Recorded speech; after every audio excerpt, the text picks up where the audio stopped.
سلمان بخاری کی کتاب سیارگی سے ان کی کہانی، ریپبلک آف ماسک۔ سارا شہر ماسک منہ پر چڑھائے اپنے کاموں میں مصروف تھا۔ شروع میں چہرہ چھپانا ہر ایک پر فرض اور لازم تھا۔ شہر کی فضا میں مہلک وائرس داخل ہو چکا تھا۔ ہاتھ کو ناک پر رگڑنے، انگلی کو منہ میں ڈالنے کا مطلب موت کو دعوت دینے جیسا تھا۔ کھانستے چھینکتے شخص کے قریب جانا موت کو آواز دینے کے برابر تھا۔ ماسک پہنے فورس ڈھونڈ کر بیمار لوگوں کو پکڑ کے علیحدہ کر رہی تھی۔ فضا میں موجود تازہ ہوا اور پانی میں وائرس شامل ہو چکا تھا۔ درختوں کو کاٹ کر ٹیشو پیپرز اور ماسک بنانے کا کام تیزی سے جاری تھا۔ دن رات مزدور ماسک پہنے فیکٹری میں کام کر رہے تھے۔ پاسپورٹ، ڈرائیونگ لائسنس، سب جگہ ماسک پہنے لوگوں کی تصویریں چسپاں کی جا رہی تھیں۔ پہچان کے لیے صرف آواز، ایکس ریز اور فنگر پرنٹس پر انحصار ہونے لگا تھا۔ دلہنیں، دولہے سب شادی کے لباس کے ساتھ میچنگ ماسک پہنے تقریبات میں حصہ لے رہے تھے۔ اسکول میں اساتذہ، بچے، چوکیدار سب ماسک پہنے بغیر اسکول نہیں آ سکتے تھے۔ پالتو جانور، کتے، بلیاں، گھوڑے سب کے لیے بھی ماسک لازمی تھا۔ انہی حالات میں زمانہ 10 سال آگے چلا گیا۔ ماسک کی بے حد ضرورت نے وقت گزرنے کے ساتھ ساتھ انسانوں کو مجبور کیا کہ وہ چہرہ چھوڑ کر باقی جسم کو ڈھکنا بند کریں۔ کچھ لوگ مکمل برہنہ صرف ماسک پہنے سڑکوں پر چہل قدمی کرتے دکھائی دینے لگے۔ حکومت نے شرمگاہ کو ڈھکنے کی شرط عوام کے پرزور اصرار پر مکمل ختم کر دی۔ جسم کی نمائش دھیرے دھیرے شناخت کی مجبوری اور ایک طرح کی علامت بن گئی۔ لوگ ایک دوسرے کو جسم کی ساخت اور نشانیوں سے پہچاننے کے عادی ہونے لگے۔ موسم ویسے تو تقریباً پورا سال ہی گرم رہنے لگا تھا۔ کبھی کبھار طوفان اور بارش کی صورت میں ٹرانسپیرنٹ کپڑے پہنے جانے لگے تھے جن میں سے جسم صاف نظر آتا تھا۔ پھر ٹرانسپیرنٹ ماسک بننا شروع ہوئے، مگر وہ عوام میں مقبولیت حاصل کرنے میں ناکام رہے۔ لوگ اپنے چہرے کو دکھانے پر کسی طور بھی راغب نہیں تھے۔ ایک سروے کے مطابق لوگوں کو اپنا چہرہ چھپانے میں خوشی حاصل ہونے لگی۔ چہرہ چھپا کر جسم کا ننگا ہونا عوام میں مقبول فیشن بن چکا تھا، جو ہر جگہ ہوٹلز، ریستورانوں، قومی اداروں، عدالتوں میں قابل قبول بن چکا تھا۔ ملک کا چیف جسٹس، ملک کے وزیر اعظم، ملکی فوج کے سربراہان سب برہنہ لیکن چہرے پر ماسک لگائے ملکی ذمہ داریاں نبھاتے تھے۔ ماسک پہنے مکمل برہنہ لوگ دن بھر مختلف نوعیت کے کام کاج کرتے اور شاموں کو ماسک پہنے ہی سو جاتے تھے۔ اسی دوران اچانک ایک دن ایک غیر معروف گمنام شخص نے سوشل میڈیا پر ایک ویڈیو اپلوڈ کی جس میں اس نے یکدم ماسک کو اتار پھینکا اور اعلان کیا کہ وہ آج کے بعد ماسک نہیں پہنے گا اور اسے یقین ہے کہ اسے کچھ نہیں ہوگا۔ اس سے پہلے جس کسی نے بھی ایسی خودکش حرکت کی تھی وہ چند گھنٹوں میں ہسٹیریائی کیفیت میں تڑپ کر مر جاتا تھا، مگر یہ شخص دوسرے دن پھر ماسک کے بغیر اپنا بھیانک چہرہ، باہر کی جانب ابھری ناک، سفید چوکور دانت سب کو کھلے عام دکھا رہا تھا، جسے دیکھ کر لوگ کراہت کا اظہار کر رہے تھے۔ ماسک پہنی اسپیشل فورسز نے اسے پکڑنے کے لیے جگہ جگہ چھاپے مارنے شروع کیے، مگر وہ ہر بار ایک چھلاوے کی طرح بچ نکلتا اور اپنی بغیر ماسک کی تصویر وکٹری کے نشان کے ساتھ جگہ جگہ چھوڑ جاتا۔ عوام میں ایک خوف اور سنسنی کی سی کیفیت تھی۔ ہر کوئی اس وائرس آلود شخص سے خوفزدہ تھا۔ ہر طرف ایک ہیجان کی کیفیت تھی۔ ایک ایسا پاگل شخص جس نے کھلی فضا میں سانس لی تھی اور کئی دن سے منہ پر ماسک نہیں چڑھایا تھا، وہ شہر میں زندہ موجود تھا۔ یہ سوچ کر ہی عوام میں ایک سنسنی پھیل چکی تھی۔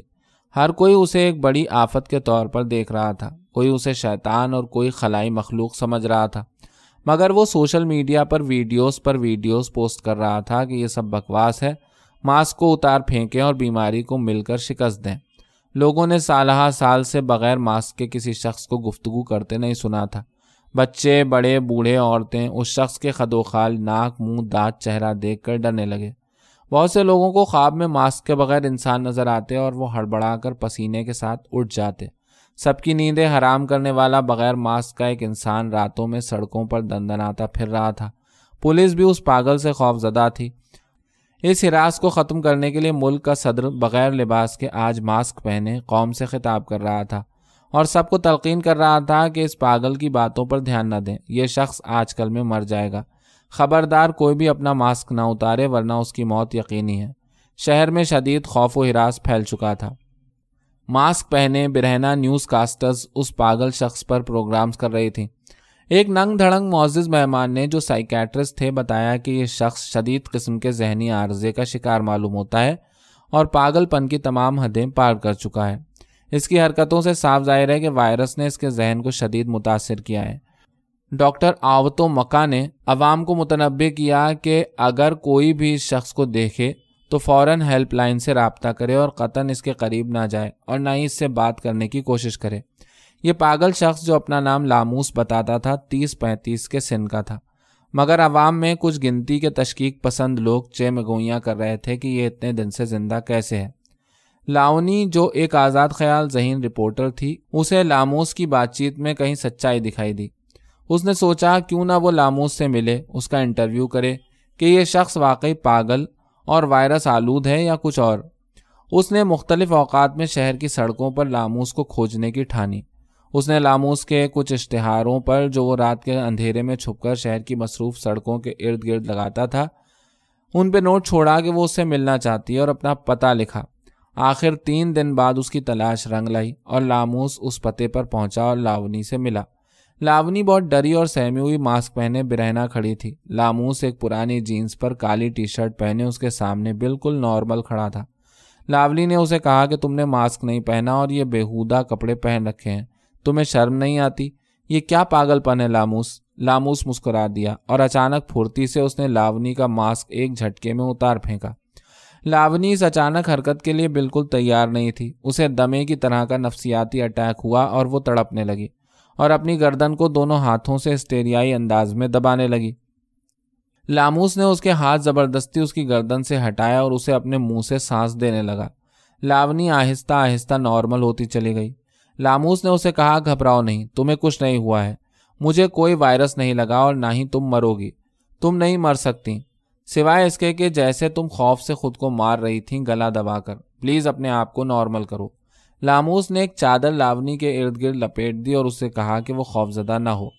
لاونی کے اوسان کافی حد تک بحال ہو چکے تھے۔ اس نے لاموس کو دیکھا کہ وہ آنکھیں موندے آرام سے بیٹھا ہے۔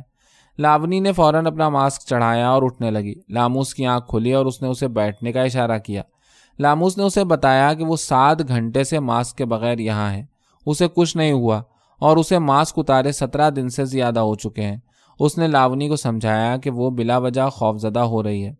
لاونی اس کے اندازے گفتگو سے قائل ہوتی جا رہی تھی۔ اسے لاموس کی بات میں سچائی نظر آ رہی تھی۔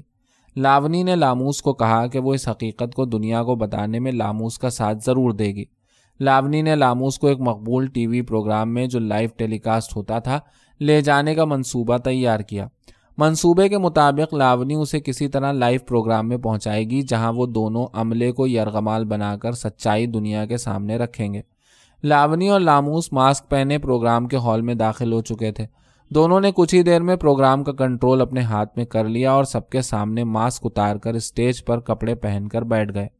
لاموس نے اپنی تقریر کا آغاز کیا اور بتایا کہ وائرس کا مقابلہ کرنے کے لیے ماسک آخری آپشن تھی، مگر ہم سب نے اسے ضرورت سے زیادہ اہمیت دے دی اور اسے سروں پر سوار کر لیا۔ اگر ماسک کے بجائے ویکسین بنانے پر زیادہ توجہ دیتے تو آج ہمیں ماسک کی ضرورت ہی نہ رہتی۔ لاونی نے بتایا کہ ہمیں بیوقوف بنایا گیا اور جان بوجھ کر اندھیرے میں رکھا گیا۔ ہمیں اس حد تک خوفزدہ کیا گیا کہ اگر ہم نے ماسک اتارا تو ہم موت کے منہ میں چلے جائیں گے۔ اس خوف کے باعث لوگ نفسیاتی طور پر ماسک کو اپنے جسم کا حصہ سمجھنے لگے جس کے اترتے ہی موت واقع ہو سکتی تھی، اور کچھ کمزور لوگ واقعی خوف سے مرے بھی۔ مگر وہ صرف ایک نفسیاتی عمل تھا، اس کی کوئی سائنسی توجیہ تلاش نہیں کی جا سکتی۔ بالکل ایسے ہی جیسے ماضی میں قبائل میں جہاں سردار کو دیوتا سمجھا جاتا تھا، نہ صرف اس کا جھوٹا کھانا جرم تصور کیا جاتا تھا بلکہ کھانے والے کی موت واقع ہو جاتی تھی، جس کی وجہ یقیناً خوف ہوتا تھا۔ بالکل اسی طرح یہ ماسک بھی سائنسی سے زیادہ نفسیاتی اور خوف کی علامت زیادہ ہے، جسے اتار پھینکنا ہی بہتر عمل ہوگا۔ سب لوگ پھٹی پھٹی آنکھوں سے یہ گفتگو سن رہے تھے اور حیران تھے، کسی کو اپنے کانوں پر یقین نہیں آ رہا تھا۔ لاونی اور لاموس نے زبردستی وہاں عملے کے منہ سے ماسک اتار دیے، جس کے بعد کچھ کی حالت کافی ہسٹیریائی ہوئی جو کچھ ہی دیر میں نارمل ہونا شروع ہو جاتی۔ وہ سب حیران تھے کہ وہ کیسے زندہ ہیں۔ اگلے دن شہر میں جا بجا بغیر ماسک کے لوگ نظر آنے لگے، جن کی تعداد دن بدن بڑھتی چلی گئی۔